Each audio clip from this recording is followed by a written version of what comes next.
ನಮಸ್ಕಾರ, ಇದು ಪ್ರವಾಸಿ ಪ್ರಪಂಚದ ಟ್ರಾವೆಲ್ ಬುಲೆಟಿನ್. ನಾನು ನಿಸರ್ಗ. ಈಗ ಹೆಡ್ಲೈನ್ಸ್.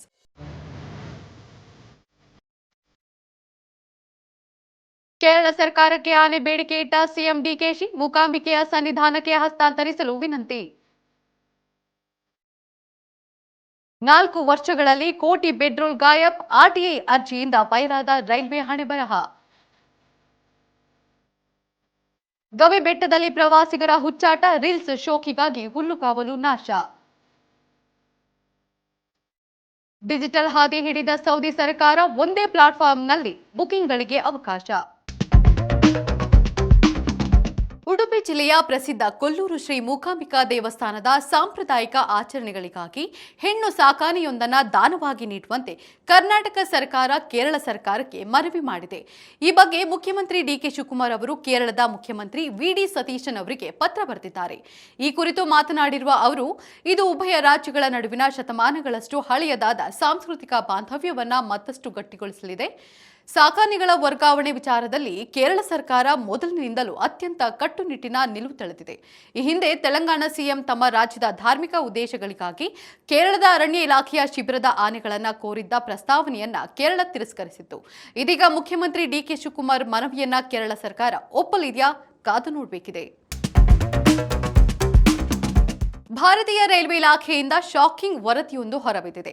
ಇಲಾಖೆ ಎಸಿ ಕೋಚ್ಗಳಲ್ಲಿ ಪ್ರಯಾಣಿಕರಿಗೆ ನೀಡುವ ಬೆಡ್ಶೀಟ್, ಟವಲ್, ಕಂಬಳಿ, ದಿಂಬು ಹಾಗೂ ಪಿಲ್ಲೋ ಕವರ್ಗಳ ಕಳ್ಳತನ ಆಗಿವೆ. ಕಳೆದ 4 ವರ್ಷಗಳಲ್ಲಿ ರೈಲ್ವೆ ಇಲಾಖೆಯ 1,27,00,000 ಬೆಡ್ರೋಲ್ ವಸ್ತುಗಳು ಕಳ್ಳತನವಾಗಿವೆ ಎಂದು ಆರ್ಟಿಐ ಮೂಲಕ ತಿಳಿದು ಬಂದಿದೆ.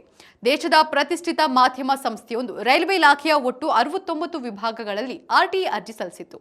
ಇದರಲ್ಲಿ 16 ರೈಲ್ವೆ ವಲಯಗಳ 54 ವಿಭಾಗಗಳಿಂದ ಮಾಹಿತಿ ಸಿಕ್ಕಿದೆ. ಕೋವಿಡ್ ಬಳಿಕ 2022 ಜನವರಿಯಿಂದ ಬೆಡ್ರೋಲ್ ಸೇವೆ ಪುನರಾರಂಭ ಆದ ನಂತರ 2026ರ ಮೇ ತಿಂಗಳವರೆಗೆ ಇಷ್ಟು ಪ್ರಮಾಣದ ಕಳ್ಳತನ ನಡೆದಿದೆ ಎಂದು ಅಧಿಕಾರಿಗಳು ಮಾಹಿತಿಯನ್ನು ನೀಡಿದ್ದಾರೆ.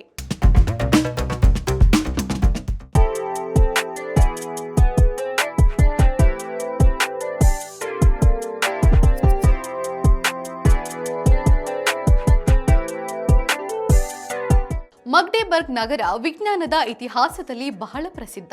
1654ರಲ್ಲಿ ಇಲ್ಲಿನ ಮೇಯರ್ ಆಗಿದ್ದ ಒಟ್ಟೋ ವಾನ್ ಗುರಿಕೆ ವಾಯುಮಂಡಲದ ಒತ್ತಡದ ಶಕ್ತಿಯನ್ನ ಪ್ರದರ್ಶಿಸಲು ಒಂದು ಪ್ರಯೋಗ ಮಾಡಿದ. 2 ದೊಡ್ಡ ಲೋಹದ ಅರ್ಧಗೋಳವನ್ನ ಒಟ್ಟಿಗೆ ಸೇರಿಸಿ ಒಳಗಿನ ಗಾಳಿಯನ್ನ ತೆಗೆದ ನಂತರ ಅವುಗಳನ್ನು ಬೇರ್ಪಡಿಸಲು 2 ಕಡೆ ತಲಾ 8 ಕುದುರೆಗಳನ್ನ ಕಟ್ಟಿ ಎಳೆಯಲಾಯಿತು. ಆದರೂ ಅವುಗಳನ್ನು ಬೇರ್ಪಡಿಸಲು ಸಾಧ್ಯವಾಗಲಿಲ್ಲ.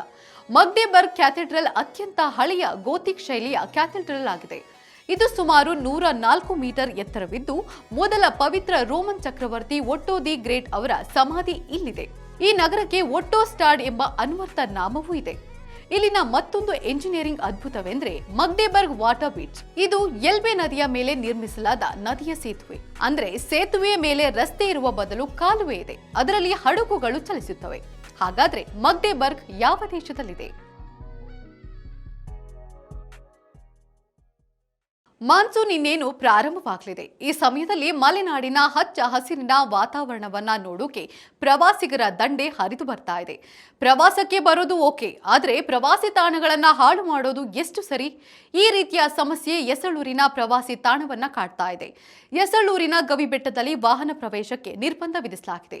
ಈ ನಿಯಮವನ್ನ ಮೀರಿ ಪ್ರವಾಸಿಯೊಬ್ಬ ತನ್ನ ಥಾರ್ ಕಾರನ್ನ ಬೆಟ್ಟದ ಮೇಲಕ್ಕೆ ತಂದು ಹಸಿರು ಹುಲ್ಲುಗಾವಲಿನ ಮೇಲೆ ಮನಬಂದಂತೆ ಚಲಾಯಿಸಿರುವುದು ತಿಳಿದು ಬಂದಿದೆ.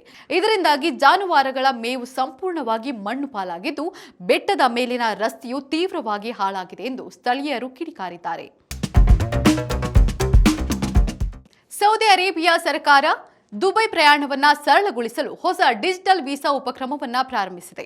ಪ್ರಾಯೋಗಿಕ ಹಂತವಾಗಿ ಮೊದಲ ಹೆಜ್ಜೆ ಇಟ್ಟಿರುವ ಸೌದಿ ಸರ್ಕಾರ ಪ್ರವಾಸೋದ್ಯಮ ಸಚಿವಾಲಯದ ಪ್ಯಾಕೇಜ್ ವೀಸಾ ಕಾರ್ಯಕ್ರಮಕ್ಕೆ ಚಾಲನೆಯನ್ನ ನೀಡಿದೆ. ಇದೀಗ ವೀಸಾ ಸಂಸ್ಕರಣೆಯನ್ನ ಪೂರ್ವ ಯೋಜಿತ ಪ್ರಯಾಣ ಪ್ಯಾಕೇಜ್ಗಳೊಂದಿಗೆ ಕಂಬೈನ್ ಮಾಡಬಹುದಾಗಿದೆ. ಇದರಿಂದಾಗಿ ಪ್ರಯಾಣಿಕರು ತಮ್ಮ ವಿಮಾನಗಳು, ಸ್ಟೇ ಮತ್ತು ಪರ್ಮಿಟ್ ಅನ್ನ ಒಂದೇ ಪ್ಲಾಟ್ಫಾರ್ಮ್ ಮೂಲಕ ಬುಕ್ ಮಾಡಲು ಅವಕಾಶ ನೀಡಲಾಗುತ್ತದೆ ಎಂದು ಸೌದಿ ಸರ್ಕಾರ ತಿಳಿಸಿದೆ. ಈಗ ಕ್ವಿಜ್ ಟೈಮ್. ಇಂದಿನ ಪ್ರಶ್ನೆ, ಹಳೆಬೀಡಿನ ಹಿಂದಿನ ಹೆಸರೇನು?